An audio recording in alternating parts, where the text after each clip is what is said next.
dubartiin haadha keenya, dubartiin obboleettii keenya, dubartiin haadha manaa keenya. Akkuma argitanii fi akkuma dhaggeeffattan viidiyoo kana gubbaa irratti isaan isinitti argisiise kana jechaadha. Gara jabummaa fi ilmaan Itoophiyaa kan ta'an biyyoota Arabaa keessa biyya Suudii keessatti ijoollee keenya taatee fokkisaadhaan kan miidhaa jiran, kan ajjeesaa jiran, kan dararaa jiran jechaadha. Nagaan isiniif haa baay'atu. Hordoftoota chaanaalee kootii nagaa isin gaafachuu hin irraanfanne nagaa keessanii isiniin jedha. Baga jiraattan lafa jirtanitti Rabbiin Waaqayyo inni manaa isin baasee nagaatti isin haa eegu. Viidiyoo kana laayikii godhaa, sheerillee godhaa, isinillee hin fayyada isiniin jedha. Waa xiqqoon irratti dubbachuu barbaade. Obboloota kiyya ijoolleen Suudi Arabiyaa keessa jiraattan yeroo baay'ee Suudi Arabiyaa keessatti dararriin ajjeefamuun waan hedduutu ta'aatii jira jechaadha. Suudi Arabiyaa keessatti ijoolleen bilbila qabanii bilbila isaaniitiin kan baqatanillee bahanii hin jiru.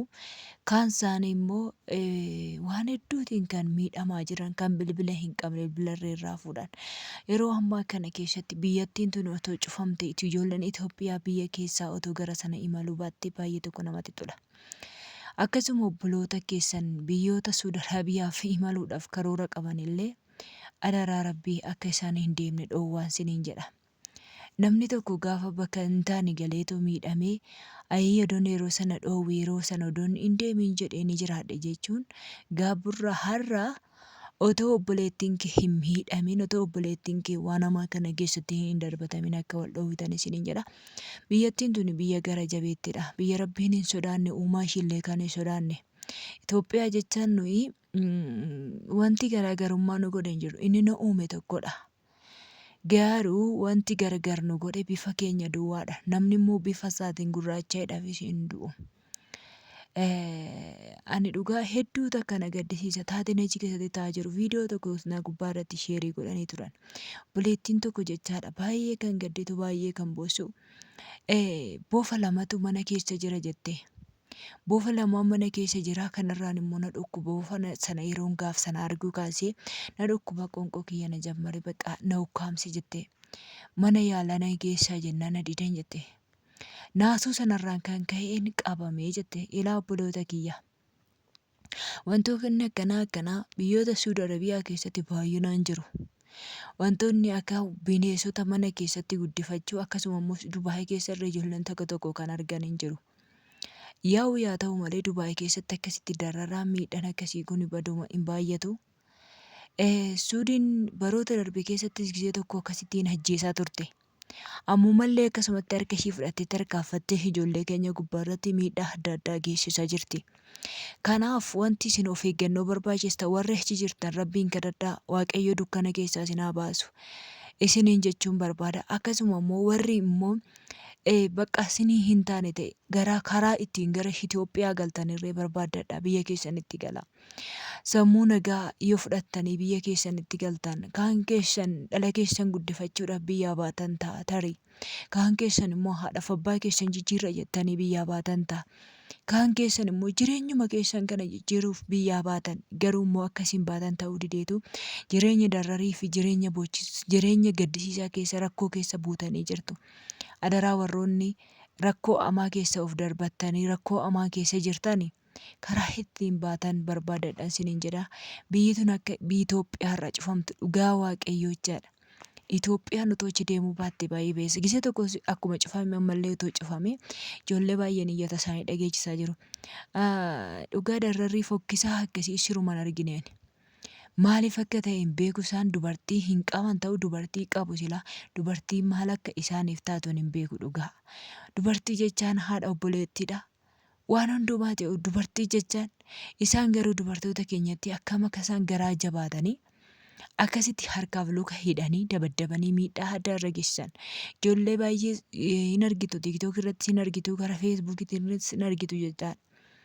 Waan nama gaddisiisu kan suura kaasisu isaan, kan poosti godhu isaan, Maaliif immoo kan dabaddabaa viidiyoo waraabanii gadi lakkisan ana kana bichaadha kan na gaddisiisu.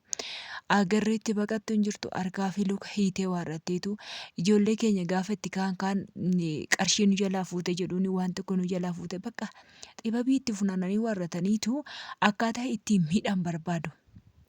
Sinii hin taane taanaan tooftaa baafadhaa gara biyya keessanii galaa tooftaa hiriyoota keessan mari'adhaa yoo bilbila qabaattan. Yoo bilbila hin qabaanne immoo baati poolisiitti illee harka keessan kennadhaa malee adaraa obboloota kiyya araba harkatti hin duwinaa. Ijoollee baay'ee isaanii reeffi isaanii akka eenyu keessa Suudi Arabiyaa keessa jiru miidiyaa irratti hin dhaggeeffattu. Eenyummaa isaaniillee kan wallaalame jechaadha. Firiijii keessa kan ta'an amma kana ga'e ijoolleen keenya jechaadha. Hin nyaannaa hin godhannaatti carraan ijoollee akkas ta'aa jira waan ta'eef.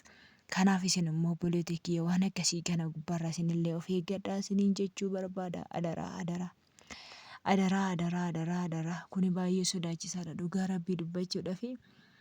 Baay'ee tokko nama yaaddeessa. Keessattuu yeroo ammaa kanatti warroonni Itoophiyaa keessa jiranillee yaaddoo cimaa keessa galan ijoollee Suudii akkas taate odeeffannoo bakka miidiyaa hin arga namni waan ta'eef yeroo miidiyaarraa akkasitti hordofu hundumtuu hin cannaqama. Ijoolleen keessaanii kan achi jirtu biyya Arabaa kam keessayyuu kan jirtu ijoolleen keenya achi jirti jedhu maanguddoo baay'ee isaanii hin beekan biyya Arabaa kana keessa eessa akka ijoollee keenya dararaa jiru. Innaa cinqii keessa jiru jechaadha. Akkuma keessanii uummanni Oromoo irra isinii cannaqamaa jira. Kanaaf mootummaan irree akkuma ta'e godhee biyya tanaa akka dhugaa rabbii Itoophiyaa irraa cufuun jedha.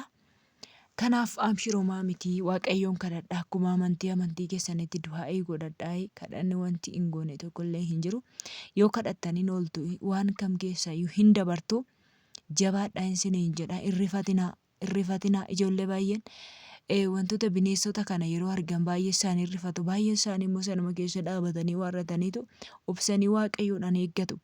Isinillee akkasuma godhaa malee rifatina gaafa rifattan rifaatu sanarraan dhukkubni tokko isin qabuu danda'a. Tarii dhukkuba sammuu godhachuu dandeessu gaafa sana immoo achii galuu dadhabdu. Yaa obboloota kiyya isiniin jedhaa innaas siqaayin ijoollee shamarranii baay'ee kan nama gaddisiisu jechaadha. Kanaaf yeruma ammaa kanallee wantoota akkasii kana taatee akkasitti Suudii keessatti ta'aa jiru dararri akkasitti ta'aa jiru ijoollee akkasitti garafamaa jiran kana otoo arganii baay'ee isaanii immoo gara Suudi Arabiyaa deemna jedhanii karoorsanii tikkeettii isaanii guutatanii kaan isaanii immoo paaspoortii baafatanii achi eeggachaa jiru. Maaliif arguu barbaadu dhaqanii jechaadha. Cinqii ijoolleen keenya keessattuu isaan hin beekan. Kanaaf waaqayyo sinaa eegu siniin jechuun barbaada. Waan na dhaggeeffattaniif hedduu galatoomaa yeroo gaarii turtii gaarii naaf qabaadha. Baay'ee.